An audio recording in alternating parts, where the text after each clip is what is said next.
বাংলাদেশ জবাব চাই, কৃষি ডিপ্লোমা বঞ্চিত কেন, বাংলাদেশ জবাব চাই। বিগত 3 থেকে 4 মাস আগে আমরা কৃষি সচিব এবং কৃষি উপদেষ্টা সহ এবং শিক্ষা উপদেষ্টা ছাত্র উপদেষ্টার নিকট আমরা স্মারকলিপি প্রদান করি আমাদের 8টা দাবি নিয়ে, কিন্তু আমরা তার প্রেক্ষিতে আমরা কোনো রকম ফলসূচক কোনো কিছু আমরা এখনো পাইনি। তারই প্রেক্ষিতে আমরা 18 ATI সমন্বয় করে একযোগে আজকে যে অবস্থা আমরা ক্লাস বর্জন এবং পরীক্ষা বর্জনের যে কর্মসূচি এই অবস্থান আমরা কর্মসূচি পালন করতেছি। আমরা আমাদের এই অধিকার আদায়ের আন্দোলনে সারা দেশের শিক্ষার্থীরা ঐক্যবদ্ধ হয়ে 8 দফা দাবি চূড়ান্তভাবে নির্দিষ্ট করেছি আমরা।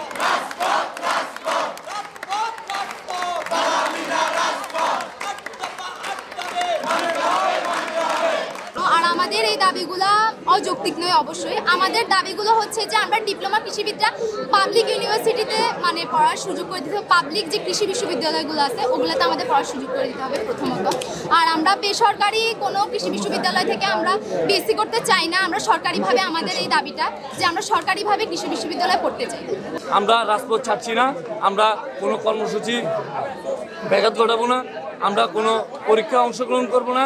বাংলাদেশের যে সরকারি 18টা ATI আছে এই 18টি একটা ATIও সরকারি ATIও পরীক্ষা অংশগ্রহণ করবে না এবং আমরা ক্লাস বর্জন করছি, পরীক্ষা বর্জন করছি।